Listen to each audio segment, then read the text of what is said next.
안녕하세요. 참여영석입니다. 두산 에너빌리티 한번 촬영해 보도록 하겠습니다. 오늘은 12월 27일이에요. 주말임에도 영상을 봐주시는 우리 구독자분들, 우리 두산 에너빌리티 주주분들이 가장 답답해 하시는 분들이 바로 요거 같아요. 최근에 수주 공시가 좀 많이 나왔음에도 불구하고 왜 자꾸 내려오느냐라는 부분인 건데, 또 반대로 또 삼성전자는 연일 신고가, 근데 우리 두산은 못 가지고 있다 보니 소위 말해 이제 포모도 오고 있는 분들이 좀 있을 것 같습니다. 왜 이런 현상이 일어나는지 한번 오늘 알아보는 시간 가져볼 거고요. 두산 에너빌리티가 앞전에 제가 한번 해석은 해드린 적이 있는데 12월 19일 날 나온 공시가 보게 되면요. 투자 경고 종목 이제 해제되면서 나온 공시예요.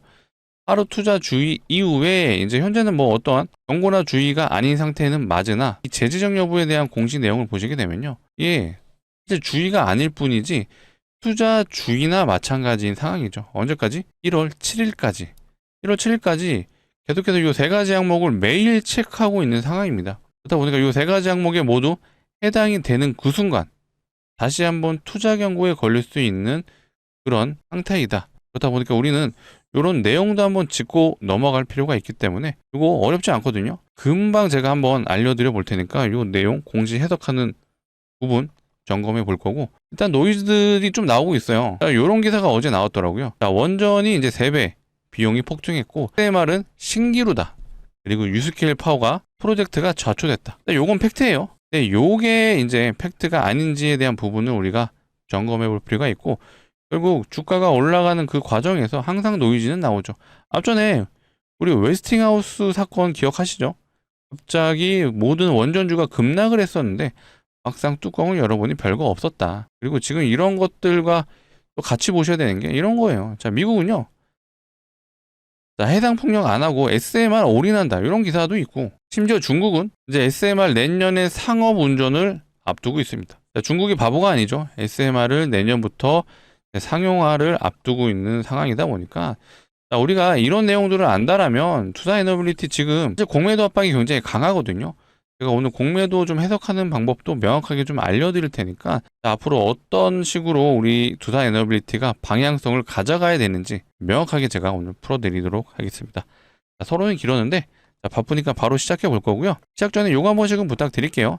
좋아요, 구독 한 번씩 눌러주시면 감사하겠습니다. 자, 영상을 제작하는 입장에서 이 좋아요, 구독이 또 많이 눌려야 우리 구독자분들이 도움이 많이 되셨구나라고 판단이 되더라고요. 제작하는 입장에서 이게 눌려야지 힘이 되는 부분도 있습니다. 자, 좋아요, 구독은 공짜니까 시원하게 한 번씩 눌러주시고, 자, 댓글창 최근에 지지부진하니까 우리 화이팅이라고 적어주시고 많은 분들이 보시고 힘내실 수 있도록 부탁드리도록 하겠습니다. 일단 우리가 두산 에너빌리티 좀 많이 내용은 제가 다뤄드렸다 보니까 오늘은 일단 외부적인 요인부터 한번 확인해 볼게요. 일단 환율 문제부터 한번 점검해 볼까요? 최근에 환율이 좀 급하게 내려가는 부분이 있는데 정부가 좀 개입을 하고 있는 단계에 접어들었습니다.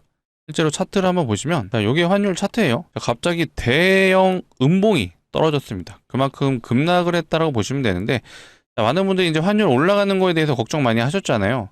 이게 왜 그런지를 한번 간단하게 표현을 해보자면요. 외국인들이 환율이 올라가면 왜 안 좋은지 단순 계산해 볼게요. 외국인들이 이 100만 원, 우리나라 주식시장에 100만 원을 투자했다라고 가정해 봤을 때 최초 진입했을 때 환율이 예를 들어 1,300원이었어요. 근데 매도를 하려고 보니까 현재 환율이 1,500원이 됐어요. 자, 요랬을 때 한번 계산을 간단하게 해볼게요. 자, 100만 원을요 1,300으로 나누면 어때요? 769달러예요. 근데 100만 원을 1,500원으로 나눠볼까요? 자, 666달러입니다. 자, 주가 변동이 없었다라고 가정했을 때 환율이 1,300원과 1,500원이 변경되는 그 구간에서는 무려 가만히 있어도 이 100달러의 손실이 발생을 하는 거예요.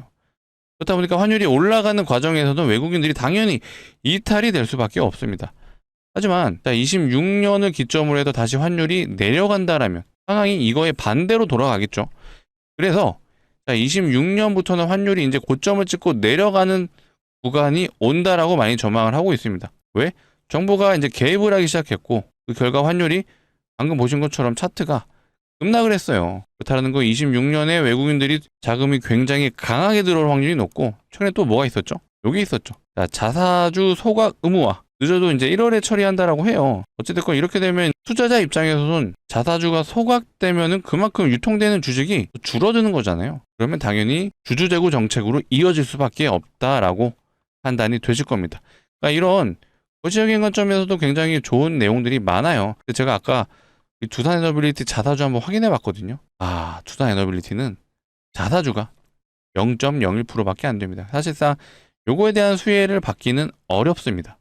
하지만 결국 증시를 이제 크게 넓게 보면요, 코스피, 코스닥 모두 우상향한 흐름이 나옵니다. 그 때문에 우리 두산에너빌리티도 같이 증시 흐름을 따라간다라고 생각하면 뭐 나쁘지는 않아요. 그래서 이런 26년 이제 거시적인 관점에서는 증시 전반적으로 올라갈 확률이 높다.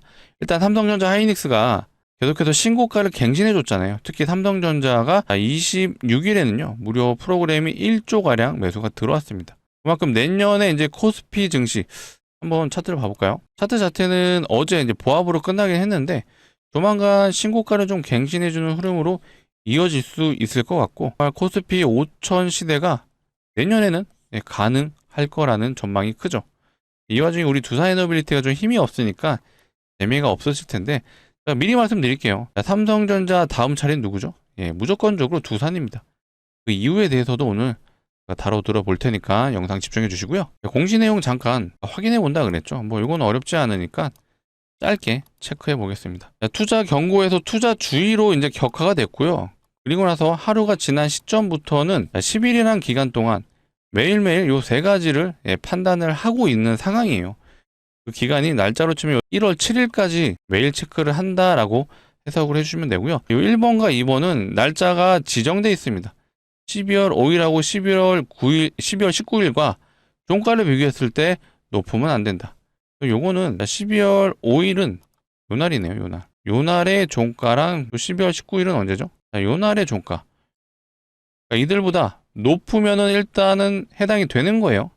근데 이 3번 항목이 가장 커요. 판단일 T라는 게 이제 1월 7일까지 매일매일을 뜻한다라고 보시면 되고요. 판단일 T와 비교했을 때 T-2일, 그러니까 요 날을 기준으로 했을 때는 T-1이 이틀 전이죠. 요 날이죠, 요 날. 요 날과 비교했을 때 40% 이상 차이가 나면 안 된다라는 거거든요. 근데 지금 뭐 두산에너빌리티가 갑자기 40% 이상 올라갈 일은 냉정하게 없습니다. 굳이 계산을 해보자면 이것도 제가 좀 많이 언급해 드렸는데, 기본적으로 이 계산을 하실 때, 종가 계산을 하실 때는 정규장 기준이에요. 그래서 항상 차트 설정을 정규장만 보기로 설정을 해주셔야 되고, 실제로 이거 누르면 최근에 넥스트 레이드가 다시 시작이 됐기 때문에 살짝 차트가 바뀔 거예요. 한번 눌러보겠습니다. 바뀌었죠? 이런 흐름들이 나올 수 있다라고 생각을 해주시고요. 자, 3번 항목만 계산해보면 될 것 같아요. 3번 항목. 자, 이틀 전 종가니까 23일의 종가는 77,600원이네요. 77,600원. 자, 요거의 40%가 넘으면 안 됩니다. 이게 1.4를 해주시면 10만원 가량 되고 있습니다. 10만 8천원 정도 되는데, 현재 이렇게 가기는 냉정하게 어렵다라고 판단되기 때문에 투자 경고로 넘어갈 일은 없다라고 봐주시면 될 것 같아요. 다만 기본적으로 이런 내용들은 아셔야지 다른 종목에서도 해석을 하실 수가 있기 때문에 1번과 2번 항목도 보시게 되면요, 요 날의 종가를 넘어서면 안 되고요. 8월 19일 요 날의 종가도 넘어서면 걸리는 거거든요.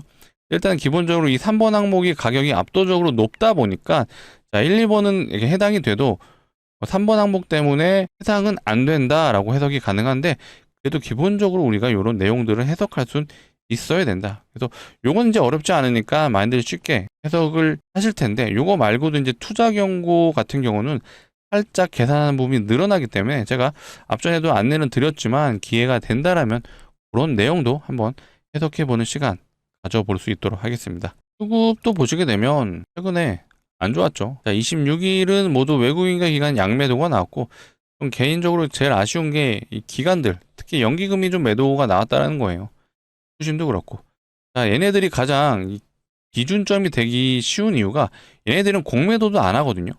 그러다 보니까 얘네가 실제로 매수가 들어온다라면 이 공매도에 대한 걱정을 안 하셔도 돼요. 요거 한번 제가 또 보여드려 볼까요? 요거 예전에 저도 주식 초보 시절에 좀 헷갈렸던 부분인데, 많은 분들이 이거 외국인 수급 들어오면 좋다라고 생각하시잖아요. 이 테크윙이라는 종목이 사실 외국인 수급이 굉장히 좋았어요. 이때 보이시나요? 이 테크윙이 10월 중순부터 해서 계속 매수가 들어왔거든요.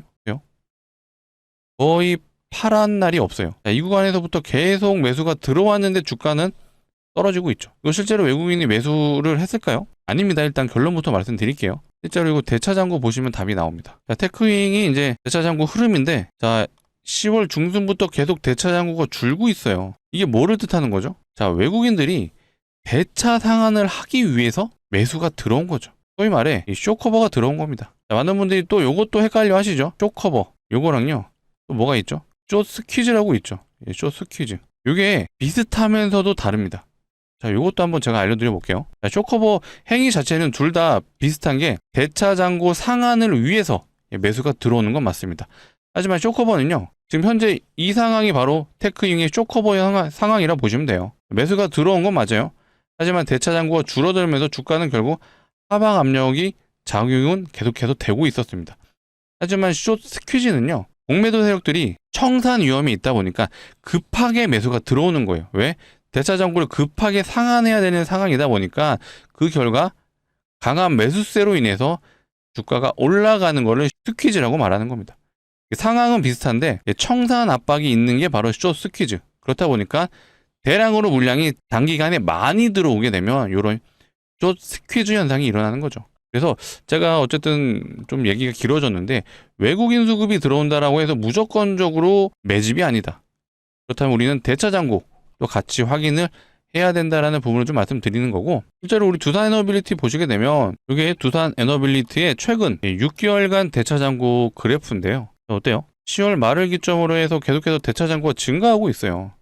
실제로 대차장고도 늘어나고 있고, 공매도 매매 비중도 한번 봐볼까요? 최근에 두산 에너빌리티의 공매도 매매 비중이죠. 보시게 되면 어때요? 매매 비중이 굉장히 높은 편입니다. 요거 제가 기준점 한번 알려드렸죠. 4% 이상 계속해서 매매 비중이 횟수가 늘어난다라면 요거 실제로 공매도 매매 늘어나고 있는 거다. 세력들이 공매도를 치고 있는 거다라고 해석이 가능하다라고 말씀드렸고, 그 전에도 자 6%, 4%, 5%, 5% 이런 식으로 매매 비중을 보시게 되면 꽤 높은 편이에요.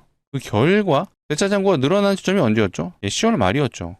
자, 에이펙 회담 때 어떤 트럼프와 이재명 대통령의 원전 얘기가 없었어요. 그 결과 실망 매물이 나왔고, 그리고 이 구간에서는 3분기 실적 발표가 있었죠. 어닝 쇼크의 느낌이 있었다 보니까 이 이후로 계속해서 주가가 조정이 나왔죠. 다행인 건 이 구간에서 이제 횡보를 하고는 있어요.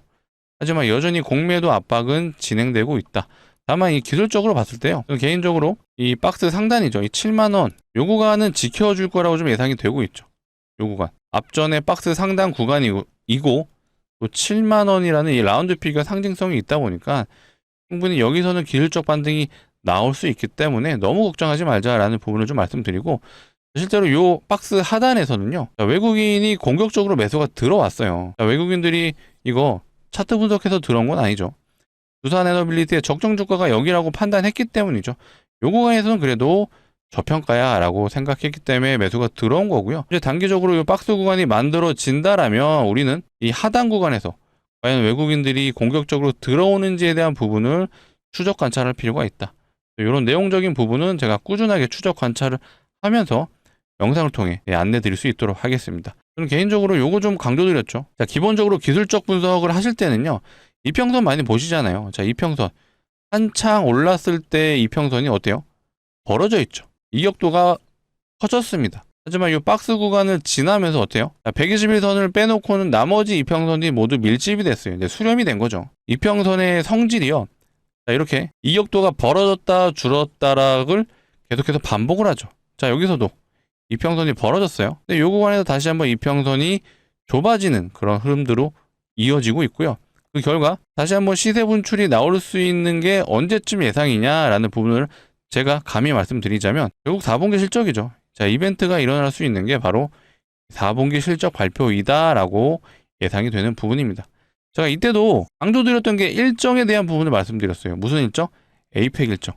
어쨌든 트럼프가 한국에 오기 때문에 이때 이재명 대통령과 트럼프 대통령이 만나서 원전 얘기할 수 있다. 그 기대감으로 올라갈 확률이 높다라고 좀 말씀을 드렸었어요. 계속해서 올라가줬으면 좋았을 텐데 아쉽게도 조정이 나왔습니다. 하지만 여전히 두산 에너빌리티의 흐름이 나쁘다고 볼 수는 없죠. 우리가 두산 에너빌리티 좀 돌이켜보면요, 자, 25년 시작점을 기준으로 했을 때 최고점을 보시게 되면 2만 원에서 거의 10만 원까지 갔어요. 5배. 근데 또 매출이 공격적으로 나오거나 그런 흐름은 없죠. 오로지 기대감으로 올랐습니다. 그렇다 보니까 이제는 이제 매출을 보여줄 시기가 왔고 그 매출을 보여줘야지만 우리 두산 에너빌리티가 올라갈 수 있다.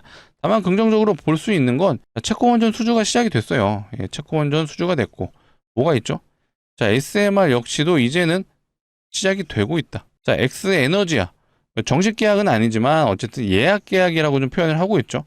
그리고 또 뭐가 있죠? 가스터빈. 가스터빈도 이제는 수출이 되기 시작하죠. 저는 개인적으로 반복적으로 말씀드리는 게 가스터빈이에요. 자, 원전에 대한 부분은 아직은 시간이 좀 필요할 수 있어요. 하지만 가스터빈은 좀 더 빠르죠. 자, 원전이요. 보통 한 10년에서 15년 정도 걸리죠. 시공하는데. 하지만 가스터빈, 결국 들어가는 데가 이제 화력발전소예요. 화력발전은 빠르면 2년, 늦어도 4년이면 모두 완공이 됩니다. 이 기간 동안 우리 두산 에너빌리티의 가스터빈이 납품이 되기 때문에 단기적으로 실적을 뽑아낼 수 있는 건 가스터빈이다. 지금 우리는 가스터빈에 대한 추적 관찰을 계속해서 할 필요가 있고, 그럼 내용적인 부분은 제가 앞으로도 영상을 통해 다뤄드리고 있으니까 앞으로도 꾸준한 시청 부탁드리고, 꾸준하게 시청을 해주시려면 뭐가 필요하죠? 구독이 필요하다는 걸 강조드릴게요. 구독, 좋아요 한 번씩 눌러주시면 너무나도 감사할 것 같습니다. 자, 이어서 우리 구독자분들을 위해서 제가 선물을 한번 가져봤어요. 아무래도 두산 에너빌리티가 좀 지지부진하다 보니까 좀 단기적으로 시원시원하게 갈 수 있을 만한 종목을 한번 선별해 봤고요. 예상 수익률 미리 말씀드리면 500%라고 말씀드릴게요. 제가 아무런 근거 없이 500%라고 좀 말씀드리진 않으니까 내용을 한번 들어보시고 괜찮다라고 판단되시면 소액 정도 한번 진행해 보셔라 라고 말씀드리겠습니다. 바로 이것도 시작해 볼게요. 최근에 이제 무상증자가 활발하다는 기사가 나왔어요. 무상증자는 기본적으로 주주환원 정책이죠. 그렇다 보니까 개별 종목이 무상증자 공시가 나와도 기본적으로 한 100%는 올라가는 게 일반적이죠. 하지만 무상증자가 활발하다, 종목이 이렇게 많아지고 있다는 뜻이잖아요. 그러면요, 무상증자가 테마로 가는 경우가 나오죠. 테마주가 나쁜 게 아니라 시장의 일부분이고요. 시장이 어수선할 때 나타나는 게 테마주이다 보니까 이런 흐름들을 잘 이용하신다면 오히려 큰 수익을 얻어가실 수가 있습니다. 실제로 과거에 무상증자 테마가 강했었죠. 사례를 한번 보여드려 볼게요. 헬비바이오스텍이라는 종목인데 단기 얼마나 갔죠? 무려 1300% 갔습니다. 오로지 무상증자로 간 건데 얘가 이 테마주, 무상증자 테마의 이제 대장주였어요. 1등주.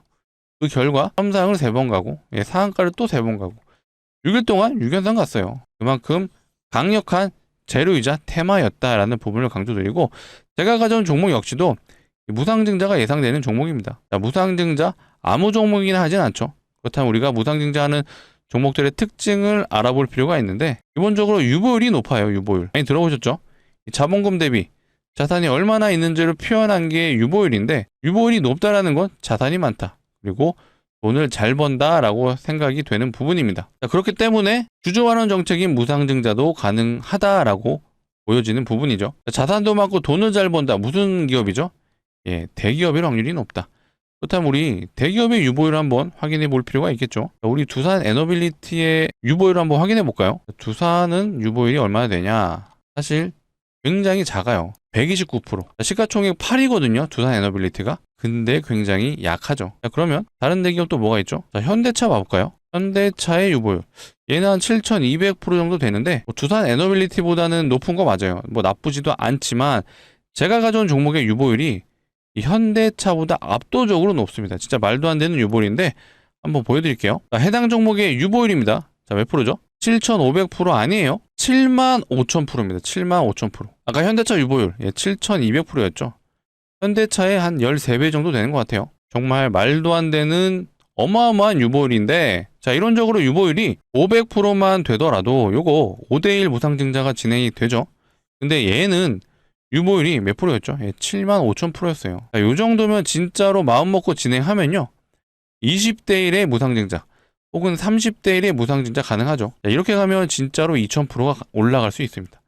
제가 2000% 지금 가능하다라고 말씀드리긴 어렵죠. 요거는 좀 무리가 있다. 하지만 유보율을 고려했을 때 보수적으로 접근을 하더라도 충분히 5대1은 가능하죠. 그래서 제가 500%가 예상된다라고 말씀을 드린 거였어요. 이제 좀 납득이 되시죠? 실제로 최근에 무상증자했던 종목들 한번 보시게 되면요. 텔콘 RF제약 얘 점상을 3번 갔어요. 그리고 얘는 무상증자 2대1밖에 안 했거든요. 2대1 진행하고 몇 프로 갔죠? 329%. 대략 330% 갔어요. 다른 종목 보시게 되면 온코링 테라피틱스 이 종목은 무상증자 3대1 했습니다. 3대1 진행하고 얘는 한 300% 갔네요. 아까 테마 대장주 HLB 바이오스텝 이 종목은 좀 많이 했어요. 이 종목은 대략 한 8대1 진행하고 그리고 나서 1300%. 제가 가져온 종목 역시도 충분히 이렇게 갈 수도 있습니다. 하지만 제가 보수적으로 접근하자라는 부분을 말씀드렸고 요거는 이제 상황을 보자. 하지만 그래도 예상 수익률이 500%라면 충분히 베팅은 해볼 만하다. 우리 이 종목에 두산 에너빌리티 모두 매도하시고 한번 진입해볼까요? 라고 말하면 안 되죠. 두산 에너빌리티는 길게 보셔야죠. 내년, 내후년까지도 지켜보셔라. 그리고 그런 내용적인 측면은 제가 영상을 통해 다뤄드릴 거니까 들고 가세요. 올라갑니다. 하지만 이 종목 역시도 예상 수익률이 500%면 그래도 베팅은 해볼 만하다. 전 재산 다 투자하세요. 이런 말씀 못 드려요. 위험합니다. 하지만 예상 수익률이 높은 만큼 우리 소액은 한번 진입해보자 라는 부분은 강조드리겠습니다. 소액이라 함은 500만 원 정도만 진입을 해보셔도 예상 수익률이 500%면 얼마가 가능하죠? 3천만 원이 가능하다. 요거 진짜로 수익 나시면요. 다시 한번 두산 에너빌리티 밀렸을 때 추가 매수하셔도 좋죠. 이런 식의 포트폴리오를 한번 구성해 보셔라 라고 제가 추천해 드리는 거고요. 그렇다면 우리 이 종목에 얼마 정도 묻어둬야 될까요? 한 1년? 한 2년? 이 정도 기간이면 제가 애초에 가져오지도 않았죠. 이 종목 보세요. 한번 발동이 되면요. 점상을 가고 상한가를 가요. 6일 동안 6연상 갔습니다. 충분히 단기적으로 승부가 가능하기 때문에 가져온 거고 시장 흐름 자체가 어때요? 무상증자가 활발하다까지 기사가 나왔어요. 그만큼 세력들이 조만간 무상증자 공시 내고 나서 이렇게 급등을 시킬 확률이 더 올라갔다라고 해석이 가능합니다. 공시 한번 뜨면 이거 진짜 좀 표현을 드리자면요. 월요일날 시작해서 금요일날 끝날 수 있어요. 그만큼 단기적인 승부 가능한 종목이기 때문에 가져왔고 구독자분들을 위해서 고르고 고른 만큼 제가 뭐 전재산 투자세 이런 말씀 안 드려요. 위험합니다. 하지만 예상 수익률이 높으니 소액은 한번 매수해 보셨으면 좋겠습니다. 같이 참여 원하시는 분들은요. 상단에 보이는 제 개인 번호예요. 010-2809-2562 이쪽으로 이게 뭐라고 되어 있죠? 숫자 3 문자로 3이라고 남겨주시면 되겠습니다. 물론 숫자 3 뒤에는요. 두산 에너빌리티 주주시라면 뒤에 두산이라고도 같이 남겨주세요. 이렇게 남겨주시면요. 제가 이렇게 문자로 안내 드리겠습니다. 종목명이 뭔지, 매수가는 어디서 진입하면 되는지 제가 정확하게 드릴 거고요. 간혹 이러신 분들이 있어요. 공시 내용 보고 진입하면 안 돼요 하시는데 공시가 나오면 어떻게 되죠? 점상으로 가요. 이런 구간에서 진입이 불가능하죠. 왜? 사람들이 안 팔아요. 그럼 이런 구간에서 진입이 될까요? 여긴 또 무서워서 못 들어가죠. 보통 이런 구간에서 많이 진입을 하죠. 왜? 더 갈 것 같으니까. 하지만 많은 분들이 이런 음봉을 많이 경험하셨을 텐데 적어도 영상을 봐주시는 우리 구독자분들은 이제 이런 거 그만하고요. 우리는요. 여기서 진입할 거예요. 공시가 나오기 전에 진입을 해서 요거 한번 대박 한번 내보자. 수익 혹시라도 강하게 크게 나신다. 두산에너빌리티 추가 매수도 괜찮고요. 혹은 전 반도체 섹터 여전히 내년에도 좋다라고 보고 있거든요. 전 반도체 종목도 좋고요. 전 개인적으로 내년에 엔터주도 좋게 보고 있습니다. 엔터. 중국과의 우리나라 교류가 앞으로 활발해질 확률이 높아지고 있죠. 이런 투자 아이디어도 제가 영상을 통해 앞으로도 다뤄드리니까 요거 한번 수익 크게 내셔서 우리 또 후속주도 같이 공부해보자 라고 말씀드리겠습니다. 오늘이 12월 27일이에요. 돌아오는 정규장은 언제죠? 월요일 정규장 29일이죠. 29일이 또 기회가 될 수 있는 게 29일이 배당락일이에요. 무슨 말이죠? 이번 주 금요일까지 종목을 들고 있어야 배당을 받을 수 있고요. 29일부터는 배당을 위해 들어갔던 물량들이 빠져나가기 시작하죠. 그 말은 29일은 눌릴 수가 있다. 그러면 기회죠. 눌렸을 때 더 싸게 매수를 해서 우리 이런 구간 진입해서 요거 한번 대박 내보자라는 부분을 강조드리는 거고요. 지금 영상을 보고 있으시다면 바로 상단에 있는 번호로 숫자 3이라고 남겨주세요. 3이라고 남겨주시면 제가 주말 사이에 순차적으로 좀 안내 드려서 월요일 정규장에는 제 진입해 볼 수 있게 최대한 빨리 안내 드릴 수 있도록 하겠습니다. 상단에 있는 번호조차도 누르기 귀찮다 하시는 분들이 있을까봐 이렇게 준비해 놨어요. 영상 하단에 보시면요, 이 더보기가 있습니다. 이 더보기를 눌러 주시게 되면은 이 파란색 링크가 나옵니다. 자, 링크 절대 이상한 거 아니니까 안심하시고 누르셔도 좋고요. 대신 이 링크 이용하실 거면요, 핸드폰에서만 눌러 주셔야 되고요. 핸드폰에서 누르시게 되면 자동으로 문자를 보내는 창으로 이동할 겁니다. 거기서 뭐라 그랬죠? 예, 숫자 3이라고 남겨주시면 된다. 위에 두산 에너빌리티 주시면요, 이 두산이라고도 같이 남겨주세요. 이렇게 남겨주시면 제가 우리 돌아오는 정규장 월요일에는 진입해 볼 수 있게 최대한 빨리 안내 드릴 수 있도록 하겠습니다. 다시 두산 에너빌리티 내용 확인해 보면요, 결국 미국에서도요, 해상풍력, 결국 친환경 안 쓰겠다는 얘기죠. SMR에 올인한다는 얘기는 계속해서 나오고 있고, 중국이 이제 내년에서는 SMR을 상업적으로 운영한다. 이제 본격적으로 SMR 시대가 오고 있습니다. 이 말은 우리 두산에너빌리티가 8천억을 투자해서 전용 공장을 만든다라고 하죠. 두산에너빌리티가 아무 생각 없이 8천억을 이 SMR에 태우는 건 아닙니다. 분명히 SMR 시대가 오고 있고, 실제로 중국은 내년부터 세계 최초 상용화가 된다라고 좀 얘기가 나오고 있고, 이 말은 미국도 급하죠. 미국은요, 규제가 많아요. 소위 말해 이제 행정 절차가 시간이 필요하다 보니까 지금 하고 싶어도 못하는 상황입니다. 대형 원전도 마찬가지고 이 SMR도 마찬가지죠. 하지만 중국은 다르죠. 정부에서 밀어붙이면요, 바로바로 즉각 규제 없이 진행이 가능합니다. 바로 이런 차이 때문에 지금 우리 두산에너빌리티가 미국 시장이 아직 완전하게 열리지 않아서 시원시원하게 못 가는 이유가 바로 여기 있죠. 하지만 조만간 미국 시장이 열리죠. 예, 미국도 급하다 보니까 대형 원전의 행정 절차가 최대 5년이 걸리거든요.